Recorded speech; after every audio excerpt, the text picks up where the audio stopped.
Perebutan Sunda Kelapa, saat Portugis dan Belanda memicu lahirnya Batavia. Angin pantai membawa aroma garam ketika Raka Adiwangsa berdiri di tepi pelabuhan Sunda Kelapa. Kapal-kapal modern bergerak lambat, tetapi dalam imajinasinya, ia membayangkan junjung besar kerajaan Sunda dan kapal-kapal kayu bangsa Eropa yang pernah berlabuh di tempat yang sama ratusan tahun lalu. Di sampingnya, seorang lelaki tua berkulit legam, Ki Jana Wiratma, membuka gulungan peta lusuh yang telah ia simpan sejak masa kakek buyutnya. Disinilah semuanya dimulai, Raka, kata Ki Jana dengan suara rendah. Ketika Portugis dan Belanda berebut satu pelabuhan, nasib Nusantara berubah selamanya. Raka mendengarkan, membiarkan suara tua itu membawa dirinya menembus waktu. Pada awal abad ke-16, pelabuhan Sunda Kelapa adalah mutiara kerajaan Sunda Pajajaran, pelabuhan aman yang jauh dari dominasi Kesultanan Demak maupun Banten. Inilah alasan bangsa Portugis, dipimpin perwira bernama Lourenço da Costa, datang membawa harapan persekutuan. Mereka ingin mengamankan jalur perdagangan lada, komoditas paling berharga di dunia kala itu. Da Costa datang sebagai diplomat. Ia membawa hadiah, mengirimkan pesan, dan membangun kepercayaan dengan Raja Sunda.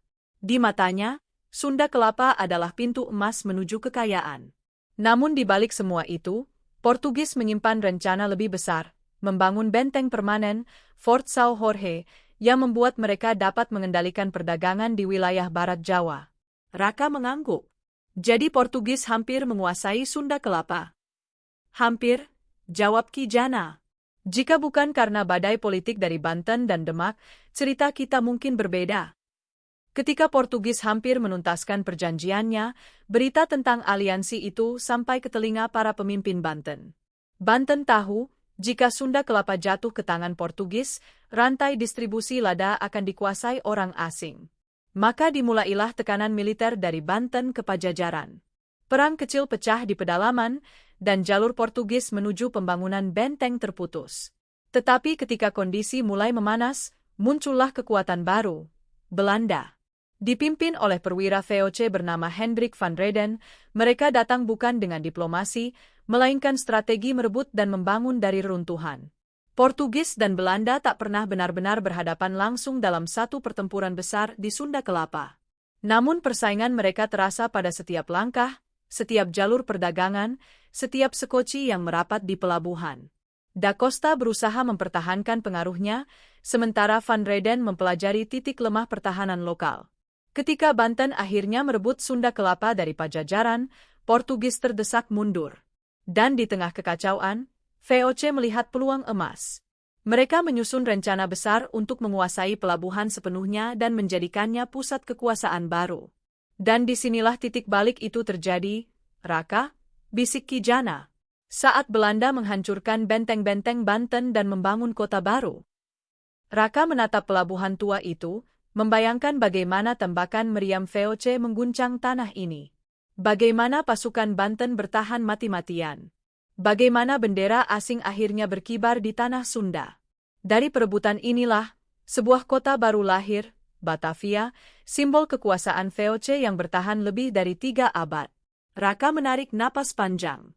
Kini ia memahami betapa pentingnya tempat yang sedang ia pijak. Tidak sekadar pelabuhan, melainkan panggung besar yang memicu lahirnya era kolonial panjang yang mengubah Nusantara selamanya. Portugis datang ke tanah Sunda, perjanjian rahasia yang mengguncang Nusantara. Suara debur ombak terasa berbeda bagi Raka Adiwangsa hari itu. Ia berdiri bersama Ki Jana Wiratma di dermaga tua Sunda Kelapa, tempat yang sejak abad ke-16 menjadi panggung perebutan dua kekuatan Eropa. Setelah mendengar kisah awal kedatangan bangsa Portugis, Raka ingin mengetahui lebih dalam bagaimana persekutuan rahasia antara Portugis dan kerajaan Sunda Pajajaran bisa terbentuk, dan mengapa persekutuan itu kemudian menjadi bara yang menyalakan perang besar. Ki Jana menatap laut jauh ke depan, seolah-olah ia sedang melihat masa lalu. Raka, kedatangan Portugis bukan sekadar perdagangan. Mereka membawa ambisi global, ambisi kekaisaran. Dan Sunda Kelapa adalah kunci pintu itu. Pada tahun 1522, sebuah kapal dengan lambung merah dan layar besar berlabuh tenang di pelabuhan. Dari kapal itu turun seorang perwira Portugis bertubuh jangkung dan berwajah tegas, Lourenço da Costa, tokoh yang menurut catatan kuno adalah arsitek perjanjian penting antara Portugis dan Pajajaran. Deru angin membuat mantel panjangnya berkibar saat ia disambut oleh para pejabat Sunda yang penasaran dengan kedatangan bangsa dari seberang Samudra Hindia itu. Da Costa bukan sembarang perwira, ia memiliki kemampuan diplomasi yang tajam. Ia memahami bahwa kerajaan Sunda sedang tertekan oleh ekspansi Banten dan Demak dari utara dan timur. Pajajaran membutuhkan sekutu yang kuat, dan Portugis membutuhkan lada. Kesepakatan itu tampak mudah, tetapi di baliknya, Da Costa memendam target besar, mendirikan benteng Portugis permanen di Sunda Kelapa. Benteng itu akan menjadi simbol kekuasaan, ujar Ki Jana lirih.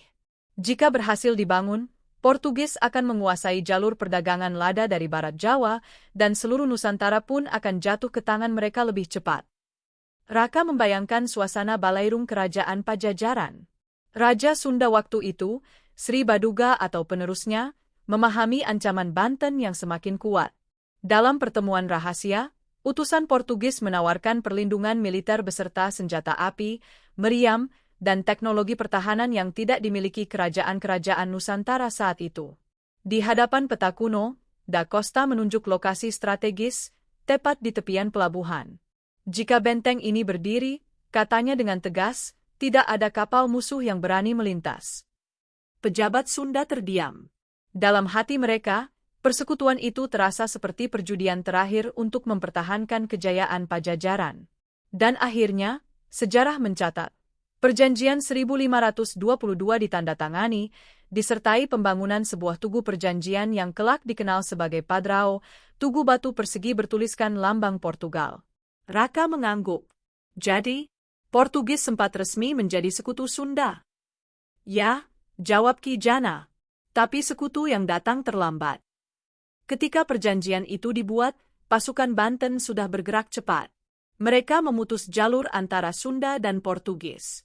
Beberapa laporan menyebut bahwa utusan Portugis yang membawa meriam dan logistik dicegah mendarat oleh kekuatan Banten yang semakin dominan. Sementara itu, Da Costa, yang terus menunggu bala bantuan, mulai kehilangan dukungan lokal karena ketegangan politik semakin memuncak. Pada saat genting itulah, seorang pemuda Banten yang kelak menjadi legenda, Maulana Hasanuddin, memimpin serangan ke arah pelabuhan.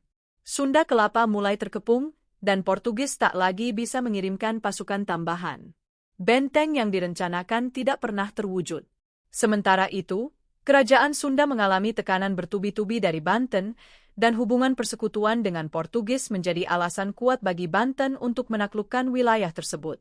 Di tengah kegagalan tersebut, Da Costa menyadari bahwa misi besarnya berada di ambang kehancuran. Ia mencoba memperkuat posisi Portugis dengan membangun pos sementara, tetapi tanpa dukungan kerajaan Sunda yang mulai goyah, keberadaannya berubah menjadi sasaran serangan musuh. Dan disinilah, lanjut Ki Jana, nasib Nusantara berubah arah. Portugis yang datang sebagai calon penguasa justru tersingkir sebelum menguat. Namun kekosongan kekuasaan itu membuka jalan bagi kekuatan baru. Belanda. Raka menelan ludah. Ia kini memahami bahwa perebutan Sunda Kelapa bukanlah peristiwa sederhana.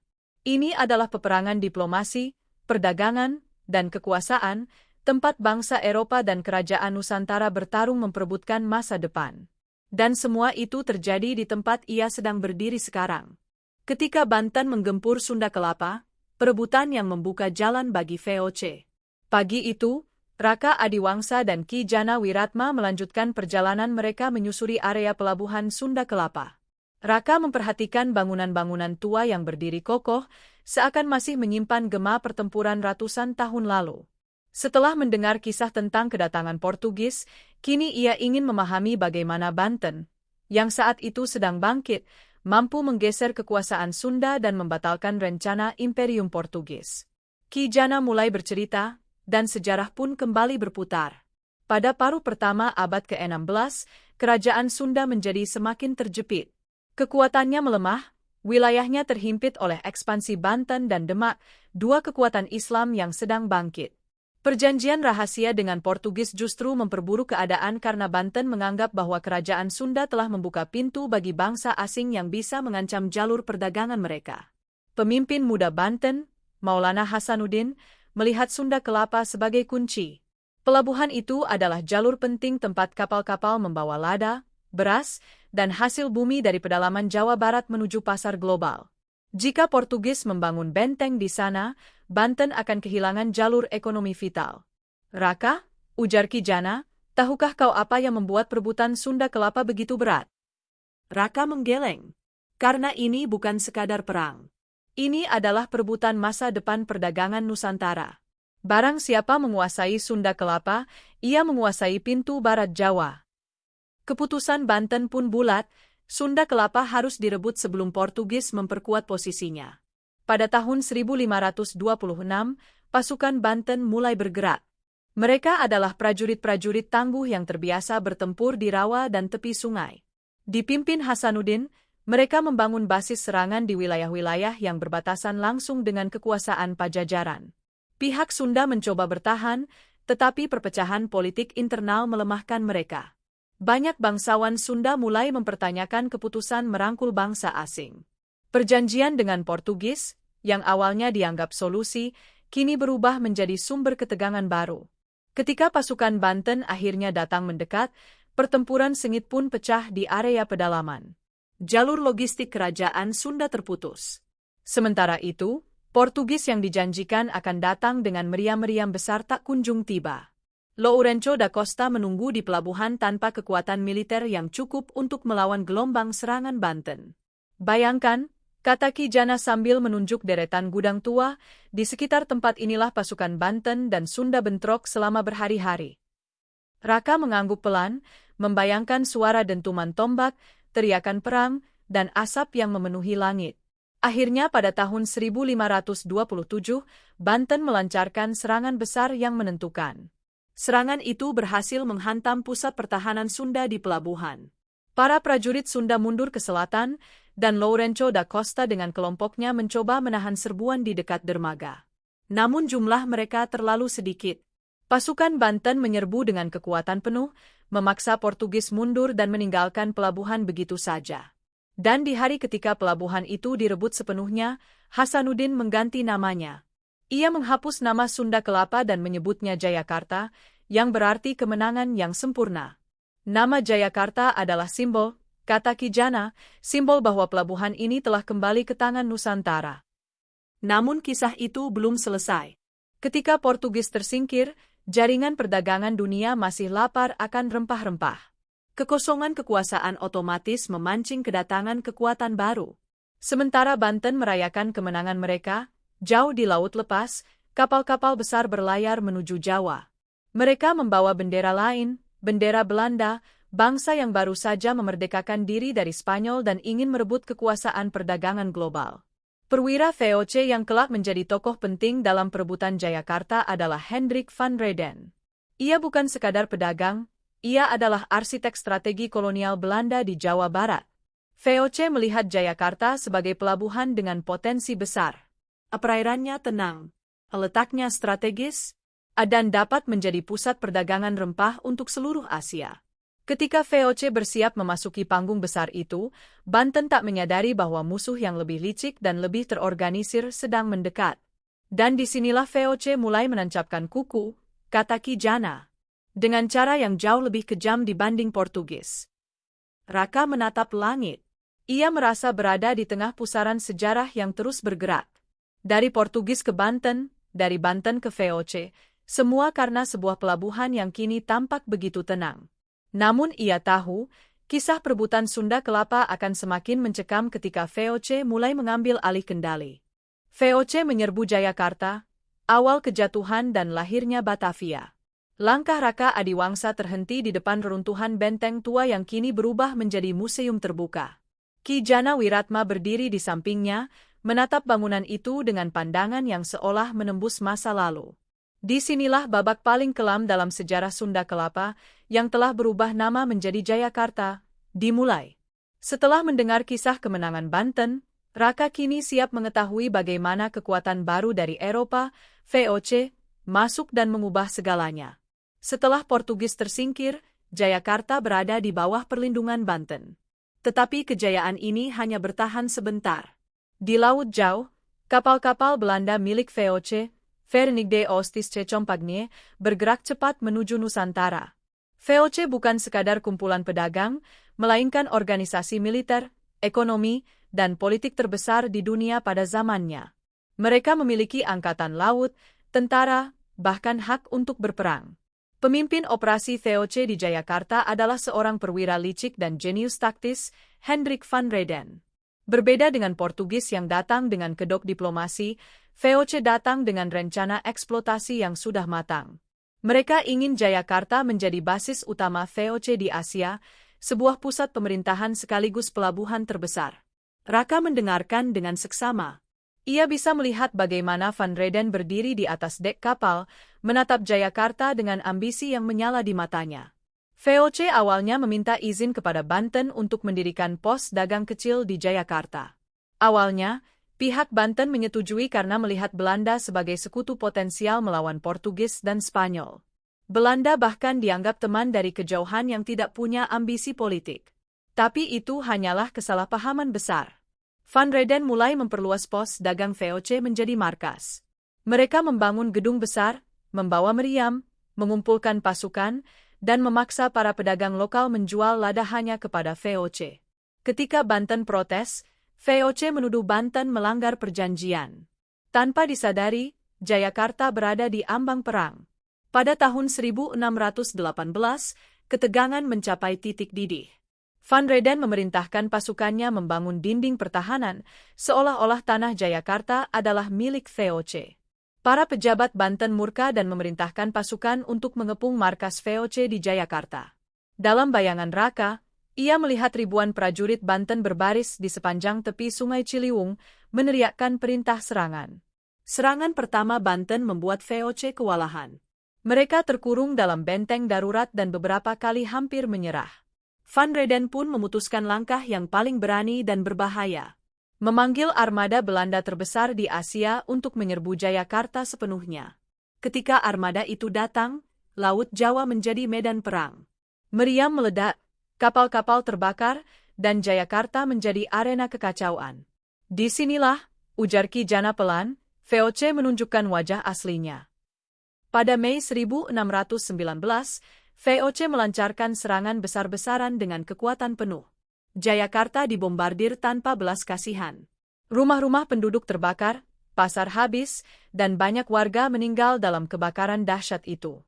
Belanda tidak hanya ingin menang. Mereka ingin menghapus Jayakarta dari peta.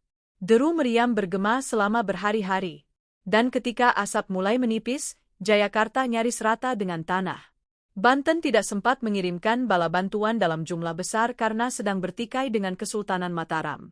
VOC memanfaatkan momen itu untuk menghancurkan sisa-sisa pertahanan. Raka, kata Ki Jana sambil memegang bahu pemuda itu, di atas puing-puing Jayakarta inilah Belanda membangun kota baru, kota yang mereka namakan Batavia.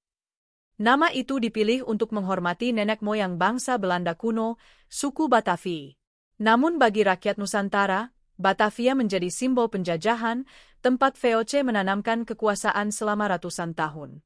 Van Rheden berdiri di atas reruntuhan Jayakarta dengan senyum dingin. Raka membayangkan bagaimana ia memerintahkan pembangunan benteng megah, Kastil Batavia, yang kini hanya menyisakan fondasi. Dengan hancurnya Jayakarta, VOC berhasil menguasai seluruh pelabuhan dan memonopoli perdagangan di Jawa Barat. Mereka memaksa petani menanam tanaman tertentu, memungut pajak tinggi, dan memerintah dengan tangan besi. Raka menghela napas panjang. Jadi pelabuhan yang indah ini dibangun kembali dengan air mata dan darah. Ki Jana mengangguk. Ya. Dari Sunda Kelapa ke Jayakarta, dan dari Jayakarta ke Batavia, semuanya adalah perebutan kekuasaan yang membuat rakyat menderita. Namun ia belum selesai. Dan sejarah itu akan mencapai puncaknya pada masa berikutnya, ketika Batavia menjadi pusat korupsi, kekuasaan, dan akhirnya kehancuran VOC. Dari runtuhnya VOC hingga kembali bernyawa, perjalanan Raka menemukan makna Sunda Kelapa. Senja turun perlahan di pelabuhan Sunda Kelapa ketika Raka Adiwangsa dan Ki Jana Wiratma tiba di penghujung perjalanan mereka. Langit berwarna jingga keemasan, seolah langit sendiri sedang merayakan sebuah akhir sekaligus awal baru. Setelah menyusuri sejarah panjang, dari kedatangan Portugis, kemenangan Banten, hingga pengepungan VOC, kini saatnya memasuki bab terakhir, runtuhnya VOC dan bagaimana luka sejarah itu membentuk wajah pelabuhan hingga hari ini.